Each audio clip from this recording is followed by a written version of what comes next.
The hum of the engines was the only sound that filled the dimly lit bridge of the Perseverance. Captain Dara Voss stood at the viewport, her eyes fixed on the infinite expanse of space ahead. Stars twinkled in the distance, indifferent to the struggles of those who fought for survival within the metal hull of the ship. It had been months since the last human outpost fell, and the crew was drifting, riding through the void with no clear destination.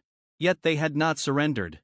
"Captain," a voice cut through the silence. It was Lieutenant Zara Quinn, her second in command, whose sharp gaze had seen them through many battles. "We've received a transmission, weak, but traceable."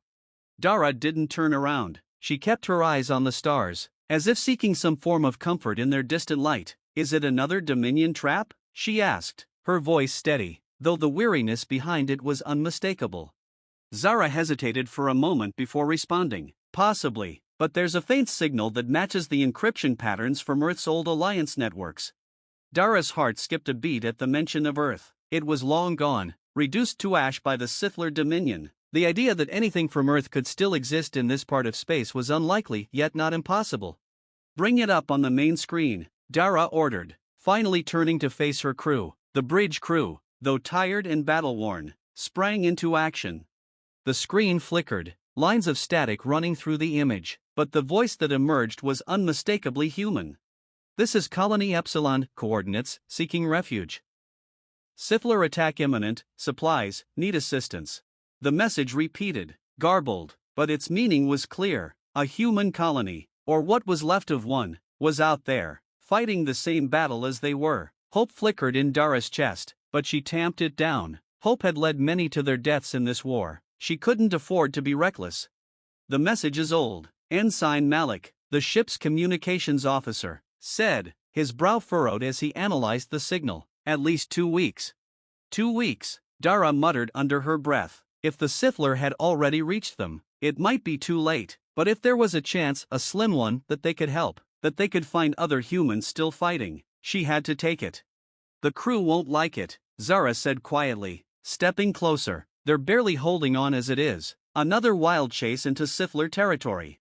Dara's jaw tightened. She knew Zara was right. Her crew had endured so much starvation, injury, loss, and now they were riding to nowhere, floating in the dark, driven only by the stubborn human spirit that refused to die. "I know," Dara said softly, "but we can't stop. We can't give up." The crew gathered in the mess hall, their faces lined with exhaustion. Every eye turned to Dara as she stood at the head of the room. The low hum of the ship's life support systems was the only sound for a long moment before Dara finally spoke.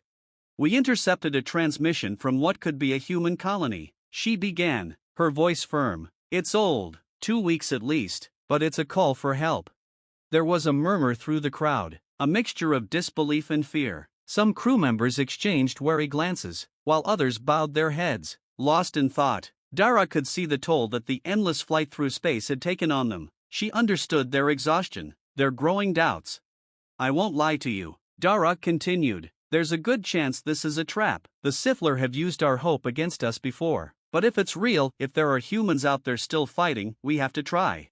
A hand shot up from the back of the room. It was Corporal Reyna, one of the engineers. "Captain, with all due respect, how many more missions like this can we survive? The ship's running on fumes, our rations are down to nothing, and half the crew is too injured to fight if it comes to that." Dara took a deep breath, her eyes scanning the faces of her crew. They were right. They were stretched too thin, every decision a gamble between survival and annihilation. But what was the alternative? To drift endlessly through the stars, waiting for the Sithlarr to find them? "I understand your concern," Dara said, "but we've made it this far because we refuse to give in. The Perseverance wasn't named lightly. We'll keep pushing forward, not because it's easy, but because it's what we do. We're human." A silence fell over the room, heavy with the weight of the decision before them. "By a show of hands," Zara said, stepping forward to support her captain, "who's with us?" For a moment, no one moved. Then, slowly, hands began to rise, first a few, then more, until nearly every member of the crew had their hand raised. It wasn't the enthusiasm of people eager for battle, it was the resolve of those who knew there was no other option. Dara nodded, her chest swelling with pride. "We set course for the coordinates. Prepare for jump in 2 hours." The stars blurred into streaks of light as the Perseverance jumped into faster-than-light travel, hurtling toward the coordinates from the transmission. The ship groaned under the strain, her aging engines pushing their limits. Dara stood on the bridge, watching the swirling patterns of space through the viewport, her heart heavy with uncertainty. "What do you think we'll find?" Zara asked quietly, standing beside her. "I don't know," Dara admitted, "but whatever it is, we face it together." Zara's lips twitched into a faint smile. "You always say that." "Because it's true." The silence stretched between them, comfortable and familiar, until the soft chime of an alert broke the stillness. Dropping out of FTL in 5, 4, 3, Ensign Malik counted down, his fingers flying over the console. "Exiting now." The ship jolted as it dropped back into normal space. Ahead of them was a barren planet, its surface scarred by deep craters and blackened debris. Orbiting the planet were several derelict ships, their hulls broken and torn apart. "Scans show no life signs on the surface," Malik said, his voice grim, "and no heat signatures from the colony structures. It's been abandoned." Dara's heart sank, but she kept her face neutral. "Any signs of recent Sithlarr activity?" "None," Malik replied. "But, wait, I'm picking up a signal. It's faint, but it's coming from one of the wrecked ships." Dara exchanged a glance with Zara. "Could be survivors," Zara said. "Or a trap," Dara muttered. But they had come this far. "Prepare an away team. I'm going down there." Zara frowned. "Captain, it could be dangerous." "You don't have to go."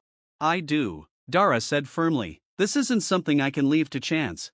The shuttle touched down inside the derelict ship's docking bay with a soft thud. The interior was dark, cold, and eerily silent. Dara led the away team through the narrow corridors, her pulse rifle at the ready.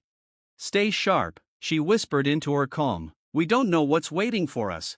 The team moved in silence, their footsteps echoing off the metal walls. The air was thick with the smell of burning metal and decay. Dara's visor displayed minimal energy readings, but there was still a faint signal, drawing them deeper into the ship.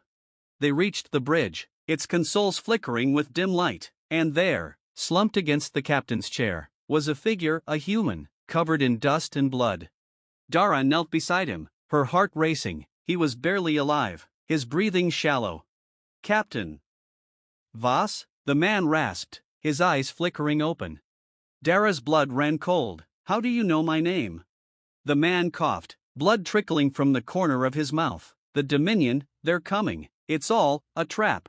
Before Dara could ask more, the ship's alarm blared to life. The walls shook, and the sound of approaching engines roared through the hull. "The Sithlarr are here," Zara's voice shouted through the comms. "Captain, we need to get out now." Dara's mind raced. They had walked right into the trap, but it wasn't over yet. "Everyone, back to the shuttle," she ordered, lifting the wounded man over her shoulder. "We're not done fighting." Back aboard the Perseverance, the battle raged. Sithlarr warships descended upon them, their weapons tearing into the ship's weakened hull. Dara stood on the bridge, barking orders as explosions rocked the vessel. "Divert all power to shields," she shouted. "Get us out of here." The crew worked furiously, their faces grim with determination. The ship groaned as it turned, engines flaring as they sped away from the planet. "Shields are failing," Zara called out. "We won't survive another hit." Dara clenched her fists, her eyes locked on the viewport. They couldn't surrender. Not now, not ever. "Brace for impact," she shouted as the Sithlarr fired one last volley. The ship shook violently, and for a moment, Dara thought it was over. But then, the stars blurred into streaks once more as the Perseverance jumped into FTL, leaving the Sithlarr behind. Silence fell over the bridge, broken only by the labored breaths of the crew. They had made it. Barely. Dara slumped into her chair, her body aching, but she couldn't afford to rest. The fight wasn't over. It never would be. "We're still here," she said softly, her voice filled with quiet determination. "And as long as we're still here, we keep going, we keep fighting." Zara nodded, her eyes shining with the same resolve, to nowhere, but never surrendering. Dara smiled faintly. "Exactly." And so, the Perseverance continued its journey through the stars, riding to nowhere, yet never giving up.